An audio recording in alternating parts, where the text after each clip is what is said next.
Hi, everyone. Welcome to another Bible study moment. Today we will be reviewing Genesis 30, the story of Jacob and Laban. And I think there's some nuggets here that we can learn from. And we will be starting from verse 25 through to 43. And let's see where God takes us.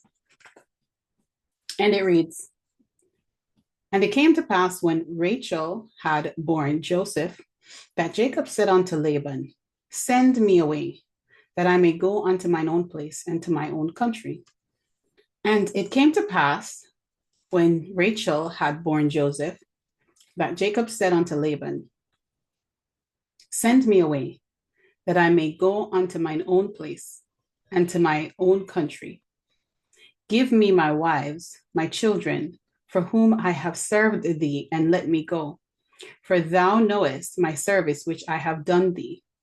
And Laban said unto him, I pray thee, if I have found favor in thine eyes, tarry, for I have learned by experience that the Lord hath blessed me for thy sake. And he said, Appoint me thy wages, and I will give it. And he said unto him, Thou knowest how I have served thee, and how thy cattle was with me. For it was little which thou hadst before I came, and it is now increased unto a multitude, and the Lord hath blessed thee since my coming. And now, when shall I provide for mine own house also? And he said, What shall I give thee? And Jacob said, Thou shalt not give me anything, for if thou wilt do this thing for me, I will again feed and keep thy flock. I will pass through all thy flock today, removing from thence all the speckled and spotted cattle, and all the brown cattle among the sheep, and the spotted and the speckled among the goats, and of such shall be my hire. So shall my righteousness answer for me in the time to come. When it shall come from my hire before thy face, everyone that is not speckled and spotted among the goats, and brown among the sheep, that shall be counted stolen with me. And Laban said, Behold, I would do it. And Laban said, Behold, I would it might be according to thy word. And he removed that day the he-goats, and that were ringed straight and spotted, and all the she-goats that were speckled and spotted, and every one that had some white in it, and all the brown among the sheep, and gave them into the hand of his sons. And he set 3 days' journey betwixt himself and Jacob fed the rest of Laban's flocks. And Jacob took him rods of green poplar, and of the hazel and chestnut tree, and pilled white streaks in them, and made the white appear, which was in the rods.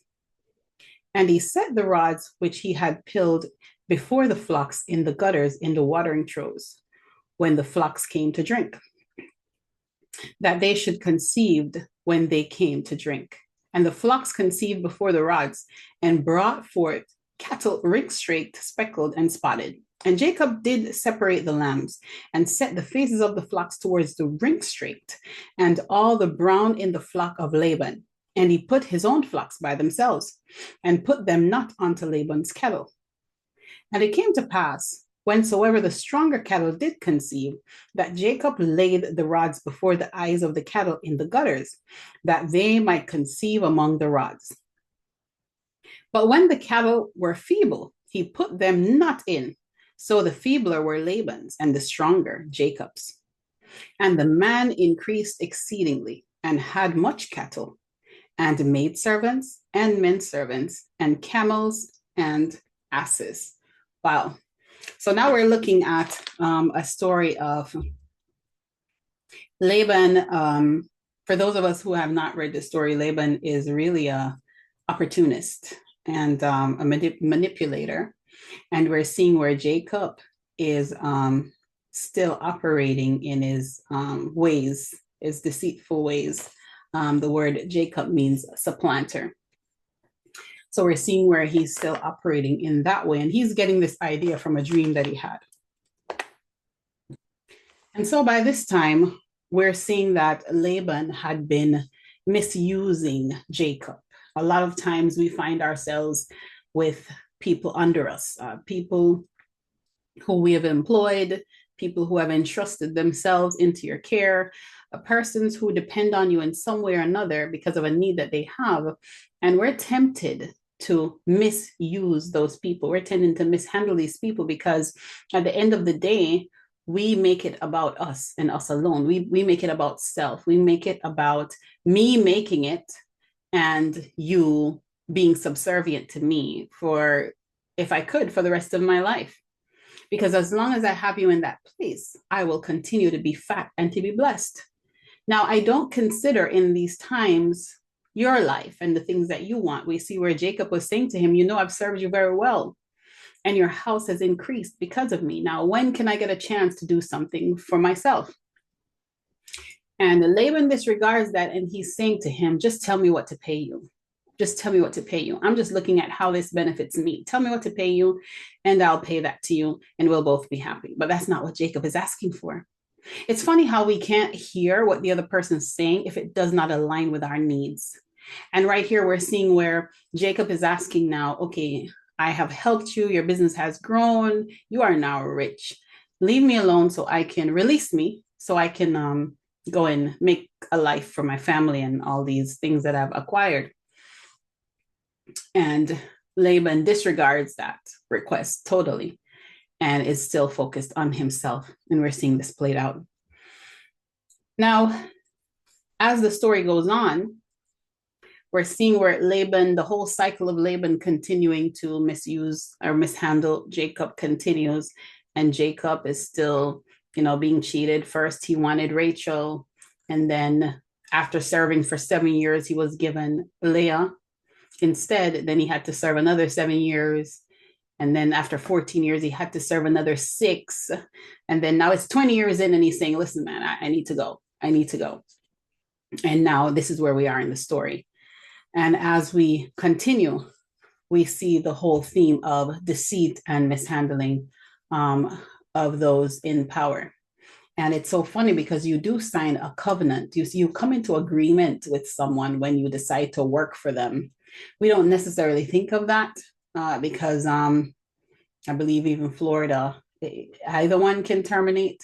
But it's really a covenant that you end up in when you decide to work for someone for a specific wage. And you typically don't want to come out of a contract in a way that violates just the honor of that in any way. So as we're looking into these things, we see that if Jacob wanted to be dishonorable, he could simply just walk off the job, but he wants to be released with a blessing, released so someone doesn't have him in breach. Because it might seem like something simple to just walk off and drop a commitment. But that agreement, when you come into an agreement, you're giving that person license into you. What do I mean by that? Walking off without the agreement of someone, it can put you in a place where they can hold you in content, not hold you physically, because we're living in modern times, but hold you spiritually. And that is a real prison. You may leave physically, but spiritually, you can, depending on the agreement, you can put yourself in some dire straits spiritually because you did come into agreement. And so we're seeing where Jacob is doing the right thing. He's trying to get released from the contract by Laban, and Laban is trying to swindle him. And now we're going to see how God steps in, because God really does honor the growth that has happened into Jacob so far. Jacob now is looking to, he's coming out of himself, and he's now looking to please God, and he's doing things the honorable way. And of course, you can decide to be honorable, but it does not mean that the party that you're interacting with will choose the same thing, will choose to go the high road or to do things in the way that it should be, or that they would even be reasonable in anything. Your responsibility, though, remains self. And we're going to look at how God comes through for those who choose to follow the paths that bring him honor, because at the end of the day, it is about him and not us. So we're gonna read here we're going to take a deeper look into the implications of what's happening between Jacob and Laban. And we're going to go to Deuteronomy 15:12-14, and it reads, "And if thy brother, an Hebrew man, or an Hebrew woman, be sold unto thee, and serve thee 6 years, then in the 7th year thou shalt let him go free. And when thou sendest him out free from thee, thou shalt not let him go away empty. Thou shalt furnish him liberally out of thy flock, and out of thy floor, and out of thy winepress, and of wherewith the Lord God has blessed thee, thou shalt give unto him." This is a command written back in Deuteronomy. And if we go to the book of Exodus, we see that if Exodus 21:2, it says, "If thou buy an Hebrew servant 6 years, he shall serve, and in the 7th year he shall go out free for nothing." That's if he is bought. So we're seeing two different aspects here. So Laban hired Jacob, who we call a bondservant. A bondservant is someone who decides to serve you for a period of time. It's normally not indefinite, it's a period of time. And even when you can even look at it, if we want to take it to that extreme, when you go into an employment, you have an agreement for a period of time, especially when it comes to contract. So he contracts himself to Laban for a period of time, but Laban seems to want to manipulate things because he is pretending as though he bought him. So notice the difference. When you buy a servant, when you buy help, the servant will serve you for the specified number of time, up until 6 years. And on the 7th year, he should be set free and he may go out for nothing. But if the person is a bond servant, this person will go out with a blessing. That's the difference. So now, having that in mind, we're seeing where Laban has been changing his wages many times, changing the terms, changing the agreement, wrapping him up, manipulating him. And God steps in, and God is calling us to look at the way we treat each other in this time. Because whatever you do to a person, you're not doing it to that person only, you're doing it to God, and God is there as the witness. Even if no one is there to see it physically, you don't see anyone, just keep in mind that Christ is in you and he's seeing it. So now it's causing us to think deeply about that commandment, that love your neighbor as yourself, because it's an expectation and a command from God. So when we choose to deceive and to manipulate, you're deceiving and manipulate one made in God's image who is like you, that you should love. As we continue in the story, we see where God eventually releases Jacob from the servitude of Laban and from his misguided leadership, his very oppressive leadership, his very manipulative and deceptive leadership. And God relieves Jacob from this leadership. And we see where he was wrought. He was very upset about it, to the point where now he's seeking an occasion against him. But then God meets up with him in a dream and told him, don't even try it. Don't even try to touch this one. I want to show you how when we do things the right way, God comes back to defend you. And we read this in Galatians 6:7. And it reads, "Be not deceived, God is not mocked. For whatever a man soweth, that shall he reap." And we're seeing where God is looking to exact the vengeance that will equal out the playing field. That which you seek to do to a person, God is the one who balances the scales. God is the one who rebalances the scales. So we don't necessarily need to look for another person to even act the way they should. Because at the end of the season, at the end of the time, at the end of the appointed time, God will rebalance it, because you cannot mock God. God is paying attention to all of it, whether you're the Laban being a deceiver or the Jacob being a deceiver. Because prior to this, we saw how Jacob came into a lot of what he's been sowing, but God was still with Jacob. I want you to think about that. Jacob deceived his brother, and he ended up being deceived. Laban cheated Jacob, and he ended up being cheated. And Galatians remind us why this is. At the end of the day, what a man sows, that shall he reap. He said, be not deceived. God is not mocked. God cannot be mocked. He is seeing everything. So don't do wrong and then pretend as though you're a victim, because there's always consequences to the sins that we commit. It could have been 15 years ago. There's still a consequence, and the timing of that consequence may not be favorable to you, but at the end of the day, it will absolutely bless you in that it will process you into being the person that God wants you to become. If you find yourself being Jacob in this season, I want you to continue to allow God to do the work in you and continue to be accountable to self, continue to be accountable to the things of God.